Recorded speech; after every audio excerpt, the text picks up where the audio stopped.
여러분, 세계적으로 유명한 호텔 홀리데이 인의 창업자이자 현대 호텔업계의 아버지라고 불리는 캐먼스 윌슨이라는 사람이 있습니다.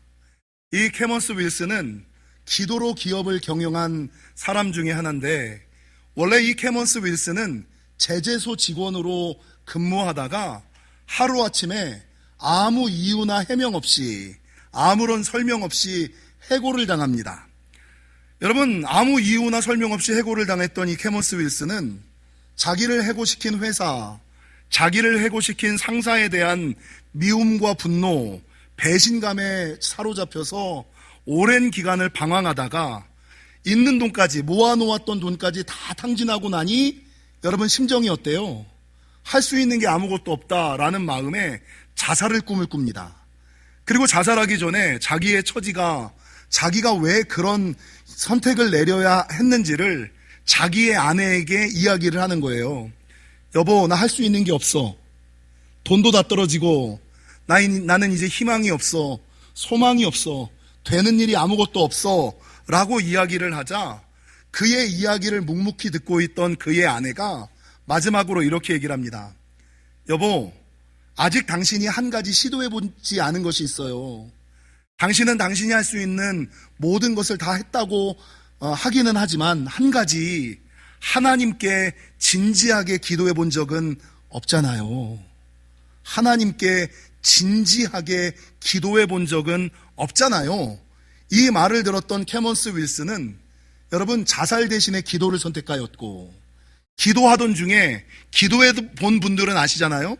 기도하다 보니까 자기를 아무런 이유 없이 설명 없이 해고했던 회사에 대한, 상사에 대한 미움과 분노가 사라지고, 그 사라진 자리에 소망이, 희망이, 새로운 아이디어가 떠오르더라는 거예요. 그래서 이 캐먼스 윌슨은 새로운 아이디어를 붙잡고 건축업을 시작하고, 그러다가 호텔업을 하다가 세계적으로 유명한 홀리데이 인, 현대 호텔업계의 아버지라 불리는 사람이 되었다라는 것입니다. 여러분, 캐먼스 윌슨가 이 해고의 경험을 겪으면서 사람의 마음이 부정적으로만 가득한 경우가 있고 긍정적인 것으로 가득한 경우가 있는데, 어떻게 하면 우리의 마음에 미움과 분노가 아닌 평안과 기쁨, 희망과 소망만이 가득 차게 할 수 있을까를 고민하다가 우리의 마음을 하나님의 정원으로 바꾸는 방법이라는 글을 쓴 적이 있어요. 우리의 마음이 미움과 분노로 가득한 사람의 마음이 아니라 하나님의 아름다운 정원으로 가꾸는 방법이라는 글을 쓴 적이 있는데, 이 캐먼스 윌슨은 우리의 마음을 아름다운 하나님의 정원으로 만들기 위해서는 5가지 씨앗을 뿌리고 3가지 잡초를 뽑아버리고 5가지 걸음을 주고 3가지 벌레를 잡아야 한다라고 이야기를 했습니다. 이거를 다 설명하기는 뭐하지만, 여러분, 뿌려야 할 씨가 뭘까요? 성도가 뿌려야 될 씨, 여러분, 기도의 씨앗을 뿌려야 응답이라는 열매가 자라지요. 할렐루야. 그러니까 많은 사람들은 기도의 씨앗도 뿌리지 않고 응답이라는 역사라는 축복이라는 열매가 자라기를 꿈꾸는 사람이 많은데, 이 캐먼스 윌슨이 기도의 씨앗을 뿌리고 준비의 씨앗을 뿌리고, 준비가 되어 있어야 하나님이 사용하시고 축복하시는 거지, 부지런함의 씨앗을 뿌리고 인내의 씨를 뿌리고 예의의 씨를 뿌려야지 된다라고 이야기를 하고, 여러분, 뽑아야 할 3가지 잡초가 있대요. 이 캐먼스 윌슨은 험담의 잡초, 비난의 잡초, 무관심의 잡초를 뽑으라고 얘기를 하는데, 정도환 목사는 요거를 조금 바꿔서 뭐를 뽑아야 되냐면, 여러분, 불평의 잡초를 좀 뽑아버리셔야 돼요. 불평의 잡초, 투덜투덜거리는, 입술을 옴짝달짝하는 그 불평의 잡초를 뽑아버려야지 되고, 여러분, 이것들이 열매를 맺기 위해서는 5가지 걸음을 줘야 되는데, 하나님이 응답하시고 역사하시기 위해선 5가지 걸음을 줘야 되는데, 사랑의 걸음을 주시고 신실의 퇴비를 주고 충성의 걸음, 양보와 배려의 퇴비, 진실의 걸음을 뿌려야만 된다. 주어야지만 된다. 여러분, 이게 정도환 목사가 맨날 하는 말이랑 똑같지 않아요? 여러분, 말씀은 눈으로 듣고 아멘으로 심어 뭘로 키워요? 찬양과 기도로 키워서 뭘로 열매 맺어요? 순종으로 열매 맺는다. 똑같은 말이잖아요. 여러분, 특별히 이 캐먼스 윌슨은 우리의 열매를 갉아먹는 세 가지 벌레가 있다. 이 벌레를 잡아야지만 풍성한 열매를 맺을 수 있는데, 성도의 삶의 열매를 갉아먹는 세 가지 벌레로는 교회를 못 나가게 하는 방해의 벌레. 여러분, 코로나 전에 제가 앞으로 한국교회 성도들의 신앙이 무너질 것이다, 그 성도의 신앙이 좋은지 나쁜지는 이 두 가지로 알 것이다. 첫 번째가 뭐였어요? 성전신앙. 두 번째, 주일성수신앙. 이게 가장 기본이에요. 성전신앙, 주일성수신앙. 교회를 못 나가게 방해하는 벌레를 잡아야지 되고, 타성에 젖은 신앙생활이라는 벌레. 여러분, 정도원 목사의 목회 철학이 뭔지 아세요? 여러분, 똑같은 건 두 번 다시 하지 않는답니다. 뭐를 하더라도 똑같이 안 해요. 뭐래도 조금 다르게, 뭐라도 조금 틀리게. 여러분, 믿으면 믿을수록, 다니면 다닐수록 뭐라도 조금 좋아지셔야 되잖아요. 뭐라도 조금 나아지셔야 되잖아요. 여러분, 믿던 대로 믿고 다니던 대로 다니고 하던 대로 해서는 은혜가 없어요. 응답이 없어요. 축복이 없어요. 날마다 그 일에 이전과는 뭔가 조금이라도 틀리게, 조금이라도 다르게. 여러분, 그거 타성에 젖어서 습관적으로 직장인들 직장 생활하듯이 교회 생활하고 사명을 감당하는 것이 아니라, 마음을 담아 정성을 쏟아 하나님의 일들을 감당할 때 하나님께서 은혜와 축복으로 주시는 것이다. 그래서 캐먼스 윌슨은 똑같은 일들을 하더라도 타성에 젖은 신앙생활을, 이 타성에 젖은 신앙생활이라는 벌레를 잡아야 열매가 맺힌다. 마지막 세 번째, 이 캐먼스 윌슨이 얘기하는 잡아야지 되는 벌레는 내가 아닌 다른 사람이 하겠지라고 떠넘기는 벌레를 잡아야지 된다. 여러분, 가끔 교회 안에서 똑똑한 사람들이 교회 일을 자기가 안 하고 누군가에게 맡기고 누군가에게 시키는 사람들이 있어요. 지도자일 경우는 괜찮아. 근데 자기가 해야 되는 일을 누군가에게 맡기고 누군가에게 넘기면 복은 누가 받을까요? 시킨 사람이, 맡긴 사람이 받을까요? 하는 사람이 받을까요? 그래서 여러분, 사람들이 교회 안에서, 신앙생활 안에서 바꿔야 지내는 인식의 패러다임의 시프트 가운데 하나는, 많은 사람들 직장생활에선 일인데 교회 안에서 나에게 맡겨진 일은 축복의 계기예요. 그래서 여러분, 나에게 무슨 일이 맡겨지든 나에게 맡겨진 일을 누군가에게 맡기면 안 돼요. 누군가에게 시키면 안 돼요.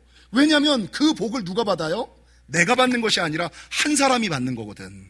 그러니까 교회 안에서 많은 사람들이 하늘의 은혜와 축복을 받지 못하는 일은, 이 캐먼스 윌슨의 말에 의하면 내가 아닌 다른 사람이 하겠지라고 떠넘기는 벌레를 잡아야만 이게 은혜의 응답의 열매, 축복의 열매를 누리고 맛볼 수 있다라고 말하고 있는 거죠. 사랑하는 성도 여러분, 우리의 마음이 아름다운 정원이 돼야 성령의 열매를 맺고요. 갈라디아서 5장에 보면 성령의 9가지 열매 중에 무엇을 이야기하냐면 충성이라는 열매가 있음을 우리는 알 수 있습니다. 여러분, 충성이라는 것이 성령의 9가지 열매임에도 불구하고, 문제는 점점 현실 세계 속에서 충성하는 자를 찾아보기가 어렵다는 거예요. 여러분, 예전에는 목숨 걸고 충성했잖아요. 시간 들이고 물질 들이고 내가 할 수 있는 모든 것을 들여서 충성했잖아요. 사자굴에 머리를 넣겠다라는 마음을 가지고 충성했잖아요. 근데 목회자들 중에서도 자기의 생명, 시간, 물질, 정성을 들이며 하나님 앞에, 교회 앞에 충성하는 자를 찾아보기 힘든 시대가 사실 요즘 시대거든요. 여러분, 점점 하나님 앞에, 교회 앞에 충성하는 사람들이 사라지는 시대를 우리가 살아가고 있다라는 것입니다. 말씀을 준비하다 보니까 브랜드 충성도라는 것이 있더라고요. 브랜드 충성도 아세요? 이 브랜드 충성도라는 것은 무엇이냐면, 콜라 하면 코카콜라, 신발하면 나이키, 가전제품 하면 LG 아니야, LG? 네, 그리고 라면 하면 농심, 커피 하면 스타벅스.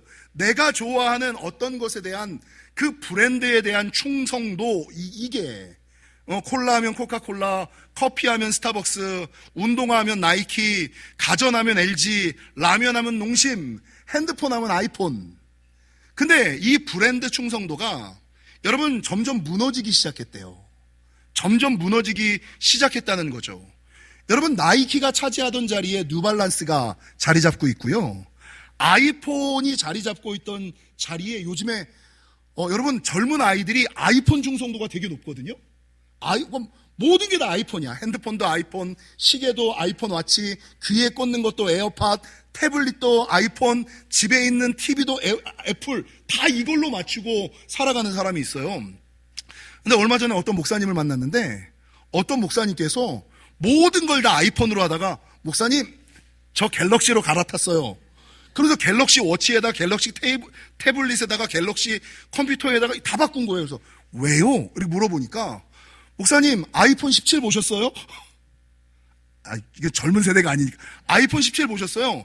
디자인이 어떻게 이런 디자인이 나올 애플이 어떻게 이런 디자인이 나올 수 있을까 싶을 정도로 이 디자인이 망작이었어요. 근데 반면에 갤럭시는 여러분, 제미나이라는 AI가 탑재되어지고 기술의 혁신, 갤럭시가 제미나이라는 AI가 탑재되어지고 여러분, 플립과 폴더뿐만 아니라 얼마 있다가는 이 핸드폰이 2번 접히는 것이 아니라 3번 접히는 트라이폴드가 나온대요. 그러니까 핸드폰 하면 아이폰을 외치던 사람들이 갤럭시의 제미나이와 갤럭시의 디자인과 갤럭시의 기능을 보고, 야, 이제는 핸드폰 하면 아이폰이라는 시대는 지났어. 이제는 갤럭시야. 이 브랜드 충성도가 무너지고 있다는 거죠.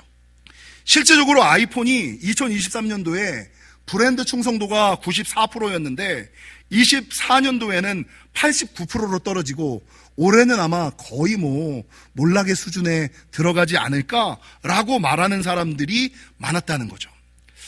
여러분, 예전에 우리가 밥솥하면 브랜드 충성도는 뭐가 제일 좋았냐면, 밥솥하면 코끼리 밥솥이었어요. 아시죠? 나이 드신 분들은 다 밥솥은 무조건 코끼리 밥솥이야. 근데 요즘 밥솥하면 뭐예요? 쿠쿠잖아요. 브랜드 충성도가 바뀌기 시작하던 시대를 우리가 살아가고 있는데, 문제는 여러분, 하나님에 대한 충성도와 교회에 대한 충성도까지 변하는 것이 문제다라는 것이죠. 여러분, 그래서 누가복음 18장에 보면 18장 8절 예수님께서 뭐라고 말씀하고 있냐면, 인자가 올 때에 믿음을 보겠느냐, 인자가 올 때에 믿음을 보겠느냐, 이런 말씀을 하고 있는데, 여러분, 이 말씀은 어떤 의미를 가지고 있냐면, 마지막 때에 믿음 있는 자를 찾아보기가 어려울 것이다. 야, 마지막까지 믿음대로 사는 사람이 있다고? 그런 사람이 있을까? 인자가 올 때에 믿음 있는 자를 보겠느냐? 마지막 때까지 믿음 지키는 사람이 있을까? 이런 하나님의 한탄, 푸념이 이 글 안에 들어가 있는 거고, 여러분, 단순하게 이게 마지막 때까지 믿음 있는 자를 찾아보기 어렵다는 말이기도 하지만, 더 나아가서 예수님의 또 다른 한숨과 예수님의 또 다른 푸념은 뭐냐? 환난과 역경을 이기면서까지 세상은 변해도 바뀌지 않게끔 변하지 않는 믿음을 갖고 살아가는 사람들, 끝까지 충성하는 믿음의 사람이 과연 있겠느냐라는 하나님의 푸념과 한탄이 요 짧은 글 가운데, 인자가 올 때에 믿음을 보겠느냐, 야, 마지막 때까지 믿음 지키는 사람이 있을까? 세상이 바뀌어도 변하지 않는 믿음의 사람이 있을까? 끝까지 충성하는 사람이 있을까? 라는 자주 섞인 푸념과 한숨이 이 짧은 글 가운데 녹아있다라는 것이죠. 여러분, 왜 사람들이 충성하지 않고 변할까요? 사람들이 왜 충성하지 않고 변할까요? 왜 코끼리 밥솥이었다가 쿠쿠밥솥으로, 왜 삼성에서 LG로, 왜 나이키에서 뉴발란스로 왜 바뀔까? 성경 디모데후서 4장 3절과 4절에는 아주 간단한 힌트가 하나 나와 있는데, 때가 이르리니 사람이 바른 교훈을 받지 아니하며 귀가 가려워서 자기의 사욕을 따를 스승을 많이 두고 또 그 귀를 진리에서 돌이켜 허탄한 이야기를 따르리. 이게 무슨 말이에요? 이제 지난주 제가 설교한 것처럼, 여러분, 인간의 귀가 2개이고 눈이 2개인 것은, 여러분, 부정적인 소리도 들리고 긍정적인 소리도 들리고 하늘의 소리도 들리고 땅의 소리도 들리고 영의 소리도 들리고 육의 소리도 들려요. 보이는 것도 마찬가지예요. 근데 믿음의 사람은 그것들 가운데 긍정을, 하늘을, 영을 선택해야지 된다. 근데 실제적으로 세상을 살아가는 사람들은 하나님의 음성보다는 세상의 음성에 더 귀 기울이며, 창조론보다는 진화론을, 여러분, 세상의 가치를 더 따라가며, 여러분, 성경의 가르침 앞서라 라고 얘기하는데 성경의 가르침보다는 적당히 중간에 서서 처세하라 라는 그런 세상의 소리를 더 따라가는 것이 사실 아닙니까? 그러니까 이제는 더 이상 성경이 하나님의 말씀, 절대적인 진리라는 것을 믿으려고 들으려고 하는 사람이 없고, 여러분, 성경에서 말씀하시는 진리를 들으려는 것이 아니라 자기가 듣고 싶은 대로, 자기가 보고 싶은 대로 자기 마음에 맞는 설교를 찾아다니며 골라 듣는 사람들이 많아지는 시대를 우리가 살아가고 있으니, 여러분, 수많은 사람들이 하나님에 대한 충성도와 교회에 대한 충성도가 떨어지고 있다라는 것이죠. 그래서 여러분, 과연 성도가 너는 끝까지 충성하라, 착하고 충성된 종아라고 주님이 말씀하시는 것처럼 모든 사람은 자기가 착하고 충성된 종이라고 생각하지만 정도환 목사가 맨날 얘기하는 건 뭐예요? 모든 사람은 자기 신앙과 믿음이 좋은 신앙, 맞는 신앙이라고 착각한다. 내 신앙이 과연 좋은 신앙인지, 맞는 신앙인지, 바른 신앙인지는 객관적으로 판단해 봐야 아는 거지. 자기의 거울과 타인의 거울과 하나님의 거울로 판단을 해야 아는 거지. 그래서 여러분, 마더 테레사가 천국에 가는 2위인데 1등을 누구라고 얘기한다고요? 자기라고 착각하며, 자기 믿음은, 자기 신앙은 좋은 신앙, 맞는 신앙, 바른 신앙이라고 착각하며 살아가는 사람들이 너무나, 그래서 맨 마지막 날 천국에 들어갈 때 천국에 들어가지는 못하고 여러분, 바깥 어두운 곳에 슬피 울며 이를 가는 영혼들이 많이 있다라는 거죠. 그래서 오늘 제가 과연 성도의 충성도를 어떻게 하면 점검할 수 있을까? 매주 제가 충성지수 테스트, 정직지수 테스트 이런 걸 했잖아요. 근데 아무리 자료를 찾아도 그 사람의 충성도를 테스트하는 체크리스트는 없더라고요. 그러면 내가 과연 얼마나 충성스러운 사람일까를 판단하는 기준이 뭘까? 한 주 동안 제가 곰곰이 생각하니까 딱 간단하게 세 가지를 발견했어요. 여러분, 내가 충성스러운 사람이냐 아니냐를 판가름하는 첫 번째는 작은 일에 충성하느냐 안 하느냐예요. 여러분, 많은 사람들이 큰 일은 다 잘하려고 그래요. 근데 아주 작은 일, 아주 사소한 일, 누구나 할 수 있는 일은 하려고 하지 않아. 그래서 여러분, 그 사람이 충성의 사람이냐, 충성의 사람이 아니냐를 판가름하는 첫 번째 기준은 작은 일에 충성하느냐 안 하느냐의 여부로 알 수 있다는 거죠. 여러분, 성경에서 작은 일에 충성한 사람, 저는 이 성경의 이야기만 보면 가슴이 되게 따뜻해지는데, 그 옛날 다윗이 사울에게 쫓겨 도망다니는 삶을 살잖아요. 고향을 떠나서 도망다니는 삶을 너무 오래 살다 보니까 지친 거야. 그리고 이 지친 가운데 향수병이 들었어요.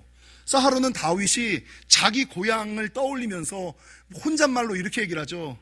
아유, 내 고향 베들레헴에 우물물 그 한 잔만 시원하게 들이켰으면 좋겠다. 그러면 내 이 답답한 속이 시원하게 내려갈 것 같은데, 여러분, 지나가는 말로 푸념을 했어요. 근데 여러분, 이 지나가는 말로 했던 푸념 소리를 누가 들었어요? 다윗 옆에 세 용사가 들었잖아요. 그리고 여러분, 적군에게 포위되어 있는 그 베들레헴까지 자기의 목숨을 내어놓고 몰래 잠입하여 그 우물물을 떠다 주잖아요.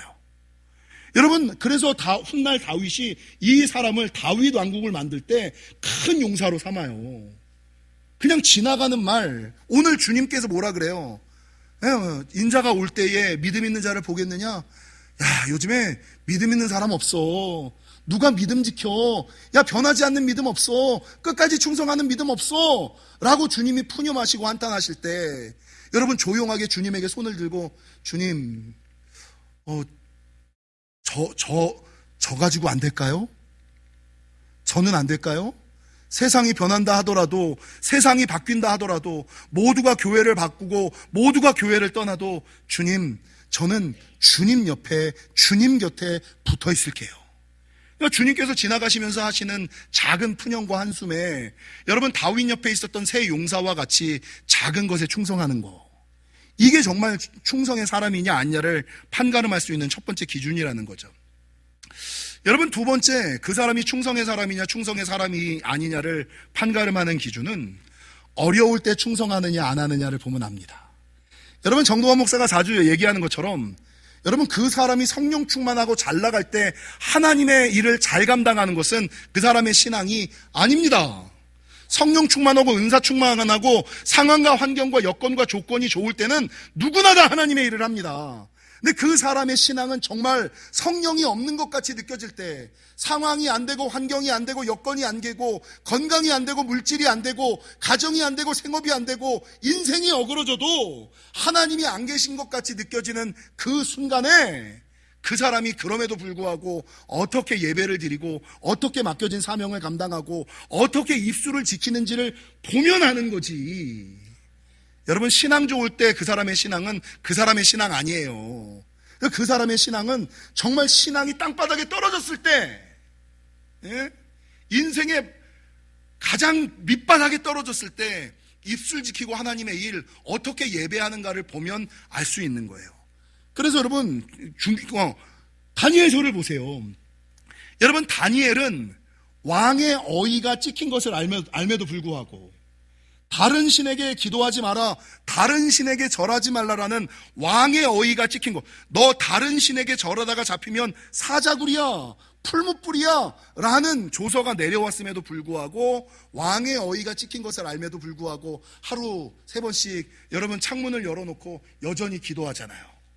정말 믿음은 어려울 때 충성하느냐 안 하느냐, 잘 나갈 때 잘 믿느냐가 아니라 어려울 때 어떻게 믿느냐가 그 사람의 신앙임을 기억하시기를. 마지막 3번째, 여러분, 내 신앙이 충성하는 신앙이냐 충성하지 않는 신앙이냐를 판가름하는 것은, 첫 번째, 작은 일에 충성하느냐, 두 번째, 어려울 때 충성하느냐, 세 번째 뭔지 아세요? 끝까지 충성하느냐. 여러분, 많은 사람들이 잘하다가 정말 안타까운 게, 여러분, 저는 제 은퇴를 위하여 벌써 기도하는 거 아세요? 목회자가 언제 가장 많이 삐끗하는지 아세요? 은퇴할 때 삐끗해요. 은퇴를 열심히 30-40년 하나님 잘 믿다가 맨 마지막 순간에 삐끗해가지고 여러분 정점을 찍지 못하는 거예요. 고생은 고생대로 하고 인정받지 못하는, 칭찬받지 못하는 인생으로 전락되는 이유가 뭡니까? 마무리가 안 되는 거야, 마무리가. 여러분, 마찬가지로 그 사람이 충성된 사람인가 아닌가를 볼 때는 하나님의 일을 끝까지 충성하느냐 하지 않아, 마지막을 잘 마무리하는 모세와 같이. 성경에는 어떤 사람이 있냐면 갈렙과 바룩이라는 사람을 들 수 있어요. 여러분, 갈렙은요, 가나안 땅에 40에 들어갔다가 그 땅에서 40년을 살고, 45에 들어갔다가 그 땅에서 40년을 지났는데 나이가 85세임에도 불구하고 40년 전에 하나님께서 하셨던 약속을 기억하여 저 산지를 내게 주옵소서 헤브론 산지로 올라갔어요. 40년 전에 하나님께서 하셨던 약속을 기억하고 그의 나이 85세에 저 산지를 내게 주옵소서라는 기도를 하며 헤브론 산지를 점령했어요. 끝까지 85세의 나이임에도 불구하고. 말씀을 준비하다가 어디 계셔? 우리 이시영 장로님. 요즘에 제가 우리 이시영 장로님을 안 계시네. 오늘은 이시영 장로님을 볼 때마다 마음이 애리는 거. 여러분, 우리 이시영 장로님의 연세가 92세예요. 92세인데 매주 토요일마다 나와서 주보를 접어요. 매일 교회에 들려요. 매일 교회에 들리세요. 지나가다가 교회 잘 있는지 매일 교회에 들려요. 매주 토요일 날 여러분 꼭 교회에 나오셔서 주보를 접어요. 몇 세에? 92세에. 92세에. 여러분, 그런 신앙을 보면 존경하지 아니할래야 아니할 수 없는, 와, 갈렙은 그러니까 우리 교회 이시영 장로님은 갈렙보다 나은 거야. 야, 92세의 나이에 맡겨진 사명, 아무도 하려고 하지 않는 일, 자기가 할 수 있는 거 뭘까? 귀는 안 들리고 손도 안 들리고 내가 하나님을 위하여 특별하게 할 수는 없지만 할 수 있는 거 주보는 접을 수 있잖아. 매주 나와서 주보 접는 그 모습을 보면 우와, 대단하다. 여러분, 성경에서 충성된 사람이라고 이야기를 하면 저는 여러 사람이 있습니다만 그 중에 저는 바룩이라는 사람이 떠올라요. 바룩은 예레미야 선지자의 친구이자 비서관, 서기관이었어요. 근데 이 바룩이 어떤 사람이었냐면, 여러분, 예레미야의 친구이자 비서이자 서기였는데 예레미야가 얘기를 하면 무조건 예스맨인 거야. 그래서 그 예레미야가 하나님의 말씀을 입으로 읊으면 그 옆에서 일일이 손으로 써요. 손을 쓰는 역할을 해요. 하나님의 말씀을 기록하는 일을 바룩이 해요. 근데 예레미야가 이 바룩이 기록한 일을 다 했으면 그걸로 좋게 해야지 되는데, 야, 예언한 거를 왕과 귀족들에게 가서 전해, 이렇게 얘기를 해요. 아니, 기록하는 것을 바룩이 했으면 전하는 것은 지가 해야지, 예레미야가.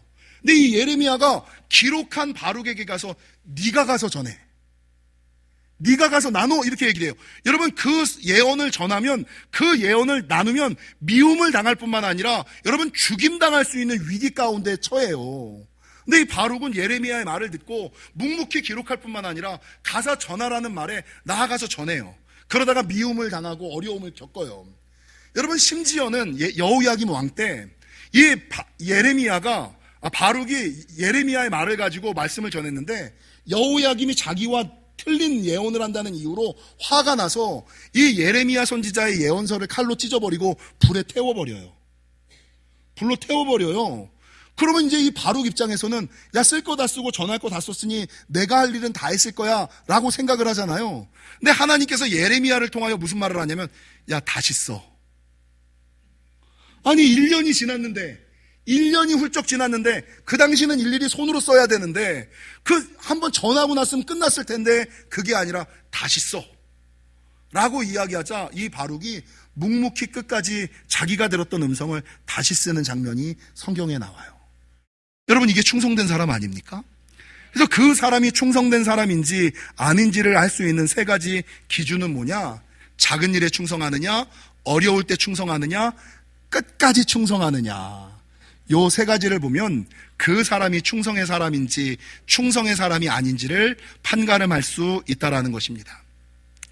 사랑하는 성도 여러분, 오늘 본문은 서머나 교회에 대한 이야기를 하는데요. 서머나 교회는 소아시아 7교회들 가운데 빌라델피아 교회와 함께 여러분 유일하게 칭찬만 받은 교회가 서머나 교회였어요. 근데 이 서머나 교회가 칭찬받을 뿐만 아니라 오늘 성경 본문은 뭐라 그러냐면, 생명의 관을 너희에게 주고 둘째 사망의 해를 받지 않을 것이다, 이렇게 증거하고 있어요. 생명의 관을 받는 축복이 있을 뿐만 아니라 둘째 사망의 해를 받지 않을 것이다, 이렇게 얘기를 해요.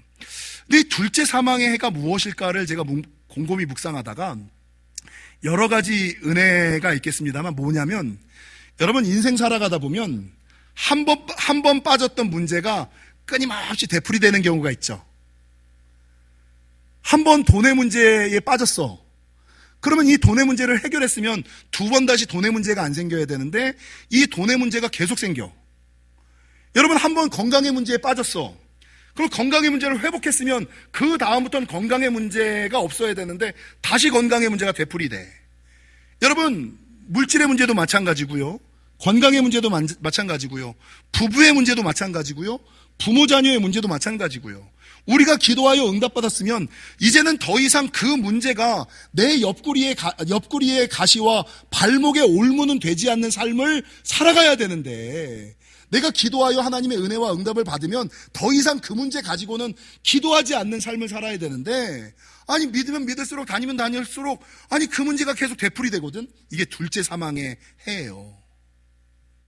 계속 그 문제가 되풀이되는, 끊어지지 않는, 해결되지 않는. 근데 어떤 사람들에게 이 둘째 사망의 해가 없어진다고요? 서머나 교회의 특징은 뭐예요? 어려울 때 충성한 사람, 끝까지 충성한 사람.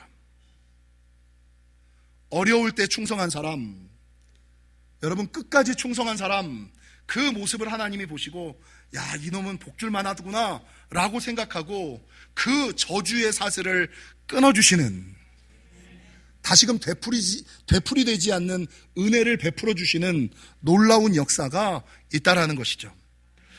여러분, 남녀가 결혼할 때 해주는 반지가 뭐죠? 여자들이 가장 좋아하는 거? 다이아몬드. 왜 다이아몬드가 좋을까요? 빛나니까? 그것도 마찬가지죠. 네, 비싸서. 여러분, 다이아몬드를 결혼 반지로 하는 이유는 변하지 않고 깨지지 않기 때문입니다. 변하지 않기 때문에, 제가, 등급은 없습니다만, 등급 없는 다이아 반지가 결혼 반지로 하나 있어요. 그 큐빅 반지가 있어요. 근데 이 다이아 반지가 없을 때 큐빅 반지를 끼고 다녔거든요.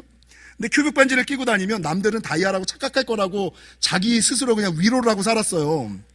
근데 이게 큐빅 반지를 혼자 끼고 있으면 다이아인 것처럼 생각되는데 다이아 반지랑 이렇게 비교해 보잖아요. 이거 저거는 가지고 있는 사람만 할 수 있는 말이야. 해본 사람 여러분 달라요. 빛이 달라요. 이게 비교해 보면 야 역시 다이아는 다이아구나. 왜 다이아를 가지고 다니는지를 알게. 여러분 색깔이 달라요. 영롱함이 달라요. 마찬가지로 우리의 신앙도 나 혼자 있을 때는 여러분 좋은 신앙인 것 같고 바른 신앙인 것 같고 맞는 신앙인 것 같아요. 근데 위대한 믿음의 사람과 하나님을 어떻게 섬기는지, 하나님을 위하여 어떻게 충성했는지, 여러분 그런 사람들의 삶 전기를 보면 내 믿음은 큐빅도 아니구나. 내 믿음은 믿음도 아니구나. 내 헌신은, 내 충성은 아무것도 아니구나 라는 것을 알 수 있어요. 그러니까 비교해 보면, 비교하지 않으면 몰라요. 여러분 우리 영지교회도 다른 교회랑 비교하지 않으면 좋은 교회인지 몰라요. 정도환 목사도 다른 목사랑 비교해 보지 않으면 좋은 목사인지 몰라요. 좀 비교 좀 해보세요. 세상의 교회들이 어떤지, 세상의 목사들이 어떤지 여러분 같이 놓고 보시라고요. 우리 교회가 얼마나 좋은지를 좀 그냥 자기 머리로 그냥 생각하지 마시고. 사랑하는 성도 여러분, 바라는 것은 자기의 충성, 하나님께서는 이 시대에 믿음을 보겠느냐, 변하지 않는 믿음, 끝까지 충성하는 믿음을 여전히 찾고 계심을 지금 기억하시고, 바라는 것은 세상의 모든 것들, 세상의 브랜드 충성도는 변할지라도 우리의 하나님을 향한 충성도, 우리의 교회를 향한 충성도는 좀 바뀌지 않는 다이아몬드와 같이 큐빅 신앙으로 살아가지 마시고 다이아몬드 신앙으로 좀 살아가시는 저와 여러분이 되시기를 주님의 이름으로 간절히 축원합니다.